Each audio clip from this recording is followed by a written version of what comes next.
আপনারা জানেন যে ইতিমধ্যে গতকালকে আমাদের এক আইনজীবী ভাই বাংলাদেশের উগ্রপন্থী হিন্দুরা আমার আইনজীবী আলিফ ভাইকে জবাই করে হত্যা করেছে, নাউজুবিল্লাহ পড়ে। এই হিন্দুরা যদি এই ইসকন এই সন্ত্রাসী সংগঠন যদি গৌর গোবিন্দের ভূমিকা নিয়ে তারা যদি বাংলাদেশে আসে, আমরা 15 কোটি মুসলমান শাহজালালের ভূমিকা নিয়ে বাংলার মাটিতে থাকবো। কথা বলেন ঠিক কিনা? বাংলাদেশে হিন্দুরা যে পরিমাণ ভালো আছে, যে পরিমাণ ফেসিলিটিস নিয়ে তারা এই বাংলাদেশে বসবাস করছে, পৃথিবীর কোন দেশে এরকম নজির দেখাতে পারবে না। কথা বলেন ঠিক কিনা? আজকে বাংলার জমিনে বাংলার খেয়ে পরে বাংলার আকাশ বাতাস তাদের গায়ে লাগিয়ে বাংলাদেশের মুসলমানদেরকে জবাই করে হত্যা করার মতো দুশ্চিন্তা তারা দেখাতে পারত না। কথা বলেন ঠিক কিনা? আপনারা সবাই কেমন আছেন? আলহামদুলিল্লাহ, আমি ভালো আছি। যদিও দীর্ঘ সময় ধরে অনেক জার্নি করে তারপরে আপনাদের সামনে আসতে পেরেছি, সেই জন্য আল্লাহ রাব্বুল আলামিনের দরবারে শুকরিয়া করি, আলহামদুলিল্লাহ। আপনারাও যে অনেক গুরুত্বপূর্ণ সময়কে উপেক্ষা করে এখন ইচ্ছা করলে আপনারা চাইলে পারতেন নিজের ফ্যামিলিকে সময় দিতে, পারতেন না? নিজের গুরুত্বপূর্ণ কাজগুলো শেষ করতে, কিন্তু এতটা সত্ত্বেও সব কিছুকে পরিত্যাগ করে সব দুনিয়াবি সমস্ত কাজকে উপেক্ষা করে কোরআনের বার্তা শোনার জন্য, রাসূলের হাদিস মোবারক শোনার জন্য এই যে আপনারা এতটুকু স্যাক্রিফাইস করেছেন, আল্লাহ তাআলা যেন আপনাদের এই স্যাক্রিফাইসগুলো কিয়ামতের দিন নাজাতের জারিয়া হিসেবে কবুল করে। আমিন। আল্লাহ তাআলা তিনি বলছেন যে ইয়া আইয়ুহাল্লাযীনা আমানু তাকুল্লাহ ওয়াবতাগু ইলাইহিল ওয়াসিলা, ও ঈমানদারগণ তোমরা আল্লাহকে ভয় করো এবং ওসিলা খোঁজো, কারণ যে কোনো ওসিলা আল্লাহ তাআলা আমাদেরকে মাফ করে দিতে পারে। এজন্য ওসিলা মাধ্যম হয়তোবা এই আজকের এই মাহফিলের কারণে আল্লাহ তাআলা আপনার জীবনের সমস্ত গুনাহ খাতা মাফ করে দিতে পারে। এই মাহফিলগুলো হচ্ছে এক একটা গুনাহ মোচন করার মার্কাজ। জীবনের যত গুনাহ করেছেন, শয়তান বলেছে আল্লাহ আপনি আর মানুষ বানায়েন না, ফেরেশতা বলেছে ওয়া ইয ক্বালা রাব্বুকা লিল মালাইকা ইন্নী জাইলুন ফিল আরদি খলিফা ক্বালু আতাজআলু ফিহা মান ইউফসিদু ফিহা ওয়া ইয়াসফিকুদ দিমা, আল্লাহ আপনি কি আবার নতুন করে নব সম্প্রদায় সৃষ্টি করতে যাচ্ছেন যারা দুনিয়ার জমিনে এসে আপনার নাফরমানি করবে, যারা দুনিয়ার জমিনে হত্যাকাণ্ড চালাবে, রক্তপাত ঘটাবে?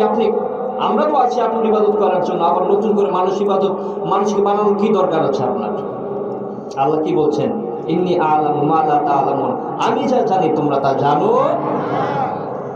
আল্লাহ বলবে দেখো ফেরেশতারা, এই আজকের এই এত মধ্য রজনীতে আমার বান্দারা যাদেরকে তোমরা বানানোর জন্য নিষেধ করেছিলা, আজকে সেই বান্দারা সমস্ত আরাম আয়েশকে উপেক্ষা করে, ফ্যামিলিকে সময় দেখে উপেক্ষা করে, নিজের দুনিয়াবি সমস্ত কাজকে উপেক্ষা করে এই জান্নাতের বাগানে উপস্থিত হয়ে গেছে আমার কালাম শোনার জন্য।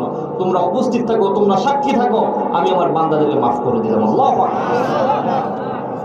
এই জন্য উসিলা, কোন উসিলায় মানুষ পার পেয়ে যায় কেউ বলতে পারে? আমরা আমাদের কেউ, পৃথিবীর কোনো মানুষই তাদের আমল দিয়ে কেউ জান্নাতে যেতে পারবে না, মনে রাখবেন। কেউ কোনো আমল দিয়ে জান্নাতে যেতে পারবে না যদি আল্লাহর রহমত না থাকে, দয়া না থাকে। আল্লাহর রহমত, নজর আর দয়া কখন মানুষের উপরে আসবে? যখন আপনারা স্যাক্রিফাইস করবেন, কুরবানি করবেন, আত্মত্যাগ করবেন। এই যে কুরবানি করছেন, এখানে বসে আছেন, আপনাদেরকে কি টাকা দেওয়া হবে? পয়সা দেওয়া হবে? বিরিয়ানির প্যাকেট দেওয়া হবে? আজকে মাহফিলের পর কোনো তাবরুক আছে না? তো কিচ্ছু নাই। অনেকে আছে অনেক দূর থেকে নিজের পকেট টাকা খরচ করে তারপরে মাহফিল আসছে। আসলে এরকম অনেকে, কিসের কারণে? একমাত্র কোরআনের ভালোবাসা। সুবহানাল্লাহ বলবেন না? আমি আলাদাভাবে যুবক ভাইদেরকে অনেক ইন্সপায়ার করি, কারণ যুবক ভাইয়েরা তারা যদি আজকের এত বড় এক আয়োজনের পিছনে তাদের অনেক বেশি আত্মত্যাগ আছে। যুবক ভাইয়েরা যদি না চাইতো তাহলে কি এত বড় অনুষ্ঠান হতে পারতো? আমাদের এই মুরব্বীরা অনেক কষ্ট করেছেন, যুবক ভাইয়েরা অনেক কষ্ট করেছেন। আল্লাহ তাআলা যেন তাদের কষ্টকে কবুলের মঞ্জুর করে পড়ে। আমিন। আপনারা সবাই ভালো আছেন, কিন্তু আমার দেশ তো ভালো নেই। আপনারা জানেন যে ইতিমধ্যে গতকালকে আমাদের এক আইনজীবী ভাই বাংলাদেশের উগ্রপন্থী হিন্দুরা আমার আইনজীবী আলিফ ভাইকে জবাই করে হত্যা করেছে, নাউজুবিল্লাহ পড়ে। বাংলাদেশে হিন্দুরা যে পরিমাণ ভালো আছে, যে পরিমাণ ফেসিলিটিস নিয়ে তারা এই বাংলাদেশে বসবাস করছে, পৃথিবীর কোন দেশে এরকম নজির দেখাতে পারবে না। কথা বলেন ঠিক কিনা?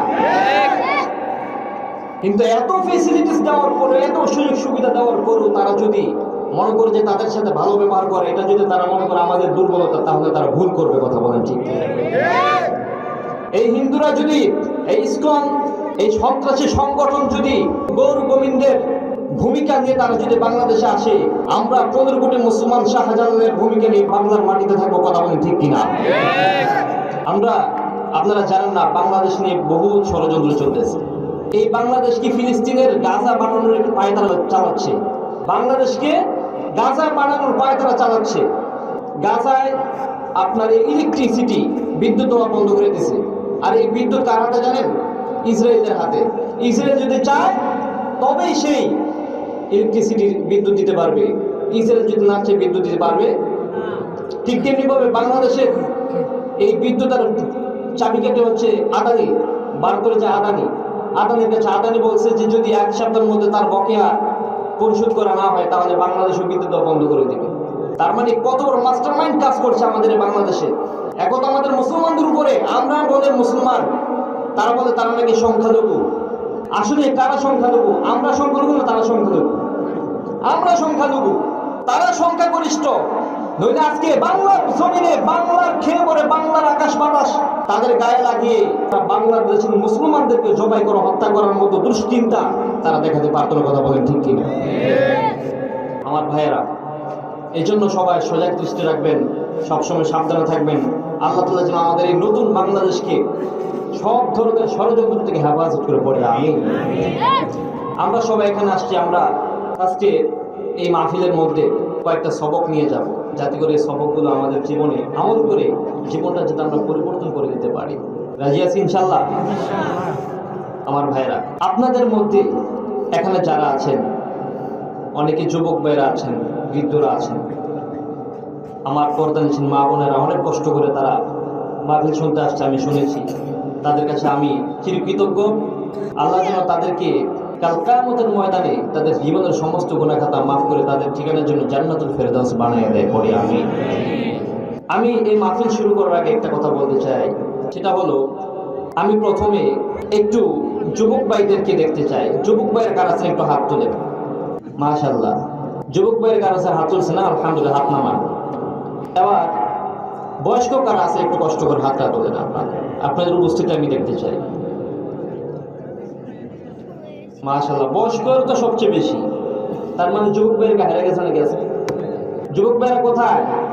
আমি যুবক ভাইদেরকে দৃষ্টি আকর্ষণ করছি মাহফিলের সৌন্দর্য বর্ধিত করার জন্য। আপনারা এখানে সেখানে দাঁড়িয়ে না থেকে প্লিজ আপনার প্যান্ডেলের ভিতরে আসেন, মাহফিলের সৌন্দর্য বর্ধিত করেন। এটা আপনাদের অনুষ্ঠান। আমি জানি যে আপনাদের গোবিন্দপুরের মানুষেরা অনেক সুশৃঙ্খল, অনেক ভদ্র হয়, কিন্তু এটা তো কাজে কর্মে প্রমাণ দিতে হবে। কথা বলেন ঠিক কিনা? তা আমি চাই আমার কলিজার টুকরা যুবক ভাইয়েরা, তাদেরকে আমি অনেক পছন্দ করি, অনেক ভালোবাসি, কারণ বিশ্বনবী যুবকদেরকে অনেক ভালোবাসেন। সুবহানাল্লাহ পড়েন। যুবকেরা প্রাথমিকভাবে ইসলামের যারা প্রবেশ করেছে সবাই ছিল তাগড়া ইয়ং যুবক। হযরত আলী, হযরত আবু বকর, ওমর, উসমান, তালহা, জুবায়ের, হযরত আনাস রাদিয়াল্লাহু তাআলা আনহু, এক একজন যুবক 20 বছর, 15 বছর, 25 বছরের তাগড়া যুবক ছিল। সুবহানাল্লাহ পড়েন। এবং ইসলামের জন্য যুবকেরা যে পরিমাণ রক্ত দিয়েছে, ইতিহাসের পাতায় স্মরণ করে লেখা থাকবে কিয়ামত পর্যন্ত। এবং গত কয়েকদিন আগে যে বাংলাদেশ নতুন করে স্বাধীন হয়েছে, সেখানে যদি 5 জন মুরব্বী থাকে, 500 জন যুবক, তাগড়া যুবক ছিল। কথা বলে ঠিক কিনা? তাদের বুকের তাজা রক্ত বিলিয়ে দিয়ে নতুন বাংলাদেশ তারা আমাদের উপহার দিয়েছে। আলহামদুলিল্লাহ পড়ে। আমার ভাইয়েরা, আজকে আল্লাহ তাআলার কাছে আমরা লাখ কোটি শুকরিয়া জানাই, যিনি আজকে আমাদেরকে এই সুন্দর একটা মজমায় আসার বসার তৌফিক দান করেছেন। সেজন্য আমরা সকলে পড়ি অন্তরস্থল থেকে আলহামদুলিল্লাহ। পড়েন আমার সাথে, রব্বানা লাকাল হামদ হামদান কাসীরান তাইয়িবান মুবারাকান ফীহি ইয়া রাব্বি লাকাল হামদু বিল ইসলাম, লাকাল হামদু বিল কোরআন, লাকাল হামদু বিল ঈমান। আমরা প্রশংসা করলাম কার? সব জায়গায় প্রশংসা হবে কার? মাহফিলে প্রশংসা হবে কার? মাহফিলের বাইরে প্রশংসা হবে কার? গোশ আদান প্রদান করার সময় প্রশংসা হবে কার? ঘুষ নেওয়ার সময় আল্লাহর প্রশংসা করা যাবে? ঘুষের সাথে, সুদের সাথে ইসলামের কোনো সম্পর্ক? ঘুষ আছে যেখানে শয়তান আছে সেখানে, সুদ আছে যেখানে শয়তান আছে সেখানে। আমরা সুদের সাথে কোনো সম্পর্ক রাখতে চাই না, কথা বলেন ঠিক কিনা? আমরা এই বাংলার জমিনে একটা সুদ মুক্ত, ঘুষ মুক্ত দেশ আমরা গঠন করতে চাই, কথা বলেন ঠিক কিনা? আল্লাহ যেন আমাদের তৌফিক দান করে পড়ে আমিন। আমার ভাইরা, আমি আল্লাহ তাআলা পবিত্র কালামে পাক থেকে অসংখ্য অগণিত আয়াত থেকে একটা আয়াত তেলাওয়াত করেছি। আল্লাহ তাআলা বলছেন, الذين ينفقون في السراء والضراء والكاظمين الغيظ والعافين عن الناس والله يحب المحسنين। মুত্তাকি যারা হবে তাদেরকে আল্লাহ তাআলা ডিরেকশন দিচ্ছেন। মুত্তাকি যদি হতে চাও, আল্লাহর নিকটস্থ বান্দা যদি হতে চাও, তিনটা গুণ তোমাদের নেওয়া লাগবে। কয়টা গুণ বলেন? তিনটা গুণ। রব্বুল আলামিন বললেন, আল্লাযীনা ইউনফিকুনা ফিস সাররাই ওয়াদ-দাররাই ওয়াল কাযিমিনাল গায়যা ওয়াল আফিনা আনিন নাস। মুত্তাকি যারা হবে তাদের প্রথম বৈশিষ্ট্য হবে তারা সচ্ছল উভয় অবস্থায় আল্লাহর রাস্তায় দান করবে। 2 নাম্বার মুত্তাকিনদের বৈশিষ্ট্য হলো ওয়াল কাযিমিনাল গায়যা, রাগের সময় নিজেকে কন্ট্রোল করবে। 3 নাম্বার মুত্তাকিনদের বৈশিষ্ট্য হলো ওয়াল আফিনা আনিন নাস, মানুষকে ক্ষমা করে দেবে। সুবহানাল্লাহ বলেন। এই 3টা গুণ রব্বুল আলামিন বললেন, ওয়াসারিউ ইলা মাগফিরাতিন মির রাব্বিকুম ওয়া জান্নাতিন আরদুহাস সামাওয়াতু ওয়াল আরদ উইদ্দাত লিল মুত্তাকিন। ওয়াসারিউ ইলা মাগফিরাতিন মির রাব্বিকুম, রবের দিকে আসো, আল্লাহর ক্ষমার দিকে আসো। ইলা মাগফিরাতিন মির রাব্বিকুম ওয়া জান্নাতিন আরদুহাস সামাওয়াতু ওয়াল আরদ, এমন জান্নাতের দিকে আসো যে জান্নাতের বিশালতা প্রশস্ততা আসমান জমিনের চাইতে অনেক বেশি বড়। সুবহানাল্লাহ বলেন। উইদ্দাত লিল মুত্তাকিন, আর এই জান্নাত একমাত্র মুত্তাকিনদের জন্য আল্লাহ তাআলা তৈরি করে রেখেছেন। সুবহানাল্লাহ বলবেন না? এখন মুত্তাকি কারা হবে? মুত্তাকি যারা হবে তাদের 3টা গুণ থাকা লাগবে। কয়টা গুণ বলেন? কোনো ওঠাউঠি করা যাবে না, মাহফিলের শেষ পর্যন্ত কে কে থাকবেন একটু আল্লাহর হাতটা দেখান তো। লিল্লাহি তাকবীর, লিল্লাহি তাকবীর। আল্লাহর জন্য হাতকে কবুল করে পড়ে আমিন। যদি আবার 1 নম্বর 2 নম্বর তাহলে উঠেন, ওই সময় বসার এগুলো তো আমার ঝামেলা আছে, কথা বলেন ঠিক কিনা? তো মুত্তাকি যারা হবে তাদের 3টা গুণ থাকা লাগবে। যারা মুখস্থ করেছেন তারা আমার সাথে সাথে বলেন, মুত্তাকি যারা হবে তাদের 1 নাম্বার কি গুণ বলেন? আমি আরেকবার বলি, তারপর আবার আপনাদের কাছ থেকে আমি রিপিট নেব। মুত্তাকি যারা হবে তাদের 3টা গুণ থাকা লাগবে। কয়টা? 1 নাম্বার গুণ, ওয়াসারিউ ইলা মাগফিরাতিন মির রাব্বিকুম ওয়া জান্নাতিন আরদুহাস সামাওয়াতু ওয়াল আরদু উইদ্দাত লিল মুত্তাকিন আল্লাযীনা ইউনফিকুনা ফিস সাররাই ওয়াদ দাররা। মুত্তাকি যারা হবে তাদের প্রথম গুণ হইল সচ্ছল উভয় অবস্থায় তারা আল্লাহর রাস্তায় দান করবে। 2 নাম্বার গুণ ওয়াল কাযিমিনাল গায়যা, আর হচ্ছে রাগের সময় নিজেকে কন্ট্রোল করবে। 3 নাম্বার গুণ ওয়াল আফিনা আনিন নাস, তারা মানুষকে ক্ষমা করে দিবে। এবার বলেন মুত্তাকি যারা হবে তাদের কয়টা গুণ লাগবে? 1 নাম্বার গুণ সচ্ছল, 1 নাম্বার গুণ সচ্ছল অসচ্ছল উভয় অবস্থায় আল্লাহর রাস্তায় দান করতে হবে। 2 নাম্বার গুণ রাগের সময় নিজেকে কন্ট্রোল করতে হবে, নিয়ন্ত্রণ করতে হবে। 3 নাম্বার গুণ ওয়াল আফিনা আনিন নাস, ক্ষমা করে দিতে হবে। আলহামদুলিল্লাহ পড়ে।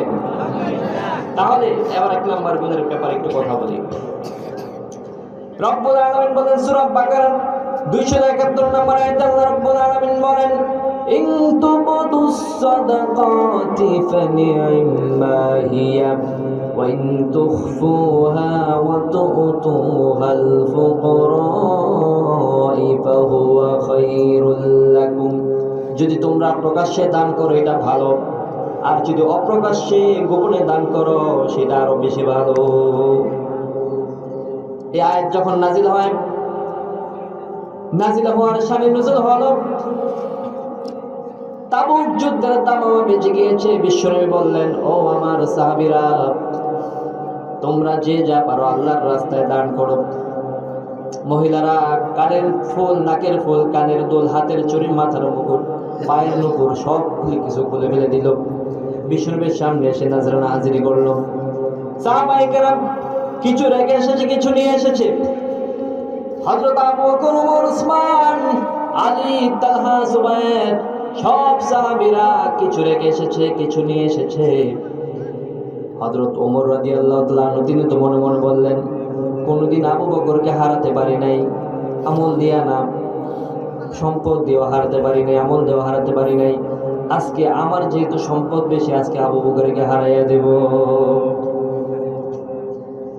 অনেক বেশি আশা নিয়ে আসছে বিশ্বনবীর সামনে। হযরত ওমর রাদিয়াল্লাহু তাআলা আনহু জাগতিক যত সম্পদ আছে সব সম্পদের 50% তিনি বিশ্বনবীর সামনে নিয়ে আসলেন, আর কিছু সম্পদ তার বাড়িতে রাখলেন। মনে মনে অনেক খুশি, আজকে হারাই দিবে হযরত আবু বকরকে।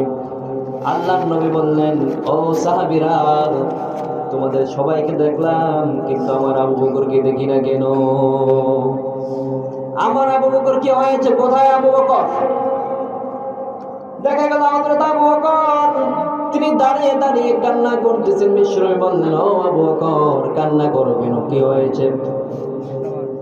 হযরত আবু বকর বললেন, ইয়া রাসূলুল্লাহ, সবাই তো অনেক বেশি সম্পদ এনেছে, আমার কি সম্পদ বলতে কিছু নাই। আল্লাহর নবী বললেন, আবু বকর, অনেকে দেখলাম অনেক কিছু নিয়ে এসেছে, কিছু রেখে এসেছে, তুমি কি নিয়ে এসেছো আর কি রেখে এসেছো? আবু বকর বললেন, ইয়া রাসূলুল্লাহ, সম্পদ বলতে, জাগতিক সম্পদ বলতে যা বোঝায় সব কিছু আমি আপনার সামনে নিয়ে এসেছি ইয়া রাসূলুল্লাহ। আল্লাহর নবী বললেন, ও আবু বকর, তাহলে বাসায় কি রেখে এসেছো? হযরত আবু বকর বললেন, ইয়া রাসূলুল্লাহ, বাসায় আল্লাহ এবং তার রাসূলকে রেখে এসেছি। আল্লাহর নবী বললেন, ও সাহাবীরা শোনো, আজকে তোমরা সবাই মিলে যে দান করেছো, আর আবু বকর একা যে দান করেছে, আল্লাহর কসম করে বলি, আবু বকরের দানটা সবার চাইতে আল্লাহর কাছে বেশি প্রিয় হয়ে গিয়েছে। হযরত ওমর রাদিয়াল্লাহু তাআলা আনহু আজকেও হেরে গেলেন। মনে মনে ভাবলেন, হায় রে, ভাবলাম আজকে আমি আমল দিয়ে অনেক বেশি আবু বকরের সামনে চলে যাব, কিন্তু আজকেও পারলাম না, আবু বকর আমাকে হারিয়ে দিল। সুবহানাল্লাহ।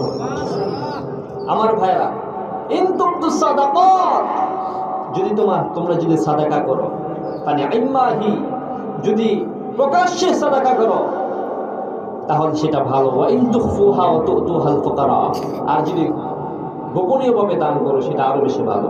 আপনারা দান করেন তো নাকি? সাদকা করেন, দান করেন? কে কে করেন একটু হাত তুলুন তো। মাশাআল্লাহ, হাত নামান। বেশি বেশি সাদকা করবেন। যাকাত দেন, যাকাত দেন সবাই। দে যাকাত, দে যাকাত, তোরা দে রে যাকাত, দে যাকাত, দে যাকাত, তোরা দে রে যাকাত। তোর মন খুলবে পড়ে, আগে খুলব হাত, তোর মন খুলবে পড়ে, আগে খুলব হাত। দে যাকাত, দে যাকাত, তোরা দে রে যাকাত। পড়ে আমিন। এই জন্য সদকা করবেন, এতিমদেরকে সদকা করবেন, বিধবাদেরকে সদকা করবেন, এতিম মাদ্রাসায় মসজিদে সদকা করবেন। দেখবেন কাল কিয়ামতের ময়দানে এই সদকাগুলো আপনাদের জন্য নাজাতের ফয়সালা হয়ে যাবে। সুবহানাল্লাহ। আমার ভাইরা, মদিনার জমিনে সবচেয়ে গরিব সাহাবীর নাম হযরত বেলাল রাদিয়াল্লাহু তাআলা আনহু। বিশ্বনবী বললেন, এত গরিব সাহাবী মদিনার জমিনে কেউ নাই। আল্লাহ নবী বললেন, ইয়া বেলাল আনফিক ইয়া বেলাল লা তাখশা মিন জিল আরশি ইকলালা। ও বেলাল, আল্লাহর রাস্তায় দান করো, কারণ আল্লাহর ধনভাণ্ডারে কোনো কমতি নাই। বেলাল এত বেশি দরিদ্র, সকালে খাইতে পারলে দুপুরে খাইতে পারে না, দুপুরে খেতে পারলে রাতে খেতে পারে না, রাতে যদি খেতে পারে সকালে খাবার নাই। আর ডাউন পার্ট এই তার সদর ঢাকার মতো একটা গার্মেন্ট ছিল, একটা কাপড় ছিল, আর সম্পদ বলতে কিচ্ছু ছিল না, জামা কাপড় কিছুই না, সম্পদ বলতে কিছুই নাই।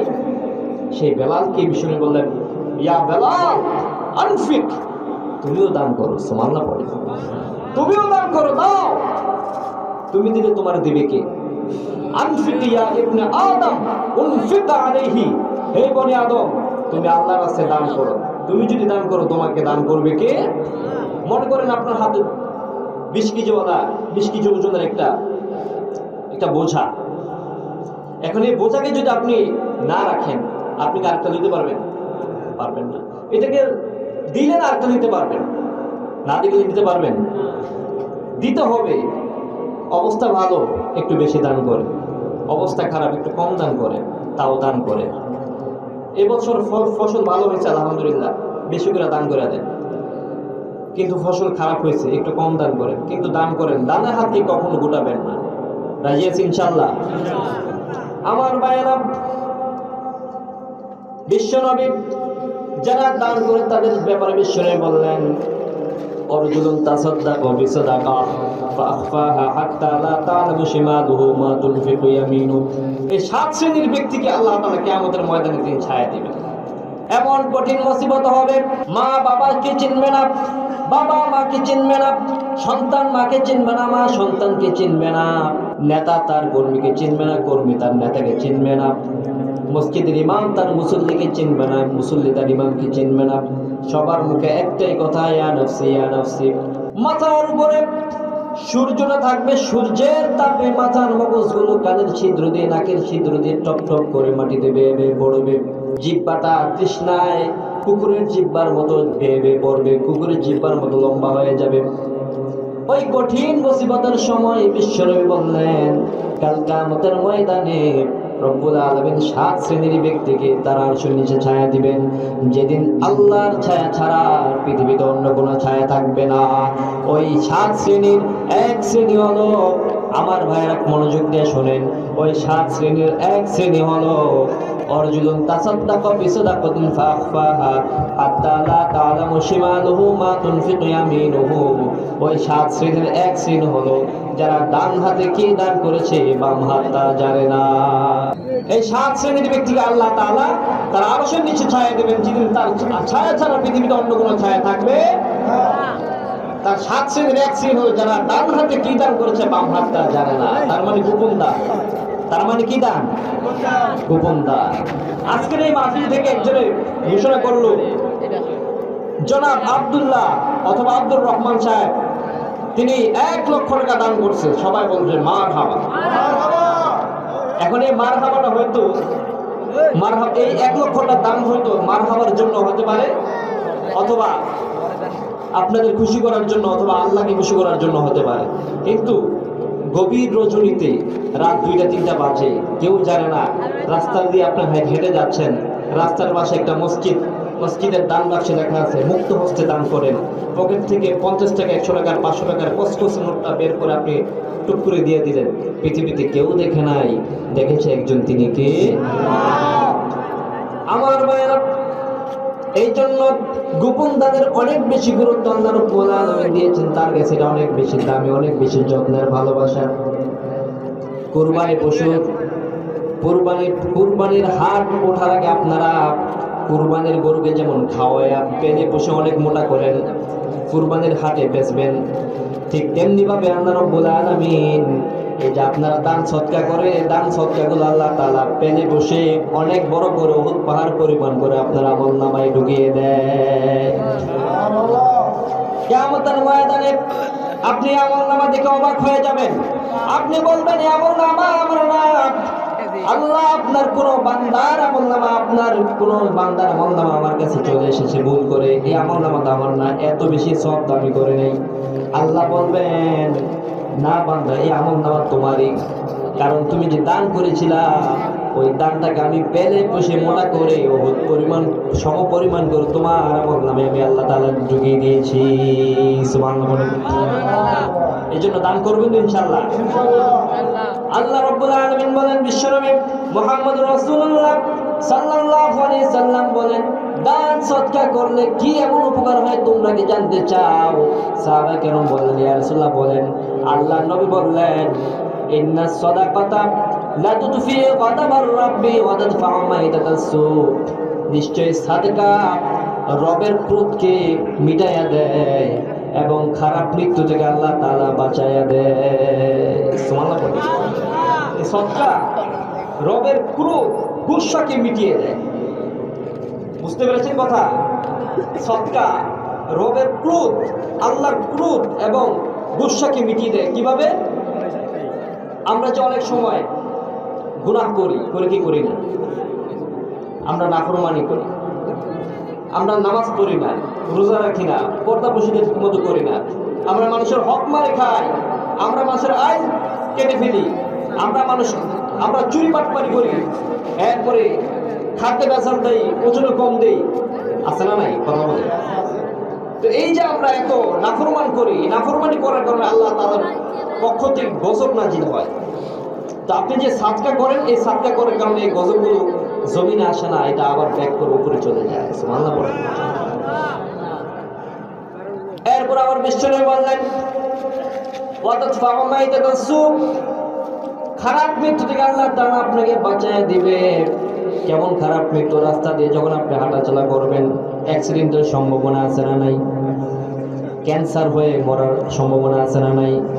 স্ট্রোক করে মরার সম্ভাবনা আছে না নাই?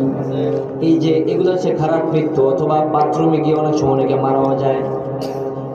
এরপর অনেক সময় মানুষ খারাপ কাজ করতে গিয়ে মারা যায়, চুরি করতে গিয়ে মারা যায়, সন্ত্রাসী করতে গিয়ে মারা যায়। তারপরে অনেক সময় দেখবেন সিনেমা হলে সিনেমা দেখতেছে, এমনভাবে মারা যাচ্ছে, আছে না নাই? এই খারাপ মৃত্যু থেকে আল্লাহ তাআলা আপনাকে বাঁচাই দিবে, কারণ আপনি যেভাবে মরবেন কিয়ামতের ময়দানে আপনি সেভাবে উঠবেন। আপনি যদি সেজদায় থেকে মরেন, আপনি আল্লাহ তাআলা আপনাকে সেজদা অবস্থায় উঠাবে। আপনি যদি তাসবিহ পড়া অবস্থায় মরেন, আল্লাহ তাআলা আপনাকে তাসবিহ পড়া অবস্থায় উঠাবে। আপনি যদি আত্মহত্যা করা অবস্থায় মরেন, আল্লাহ তাআলা আপনাকে এমন ভাবে উঠাবে যে আপনি আবার আত্মহত্যা করতেছেন। নাউজুবিল্লাহ বলেন। এই জন্য খারাপ মৃত্যু থেকে আল্লাহ তাআলা বাঁচিয়ে দেবে। পড়ে আমিন। তাহলে বিশ্বনবী আরো বলেন, বাদিরু বিস সাদাকা ফাইনাল বালাআ লা ইয়াতাখাত্তাহা। তোমরা বেশি বেশি সদকা করো, কেননা ফাইনাল বালাআ লা ইয়াতাখাত্তাহা, কেননা দান সদকাকে ডিঙিয়ে বালা মুসিবত সামনে আগাতে পারে না। দান সদকাকে ডিঙিয়ে বালা মুসিবত এগুলো সামনে আগাতে পারে না। এই জন্য বেশি বেশি দান করবেন, বেশি বেশি দান করেন। বিশ্বনবী বলছেন যে যখন আমার কাছে দান আসতো, হাদিস শরীফে আসছে বিশ্বনবী এত স্পিডে দান করতেন, তার হাতে কোনো উপহার, কোনো সাদাকা, কোনো হাদিয়া আসলে সঙ্গে সঙ্গে এটা দান করে দিতেন। সম্পদ বলতে তো বিশ্বনবীর কিছুই ছিল না। সাহাবায়ে কেরাম তিনি দেখেন, হযরত ওমর রাদিয়াল্লাহু আনহু অনেক বড় সম্পদশালী ছিলেন।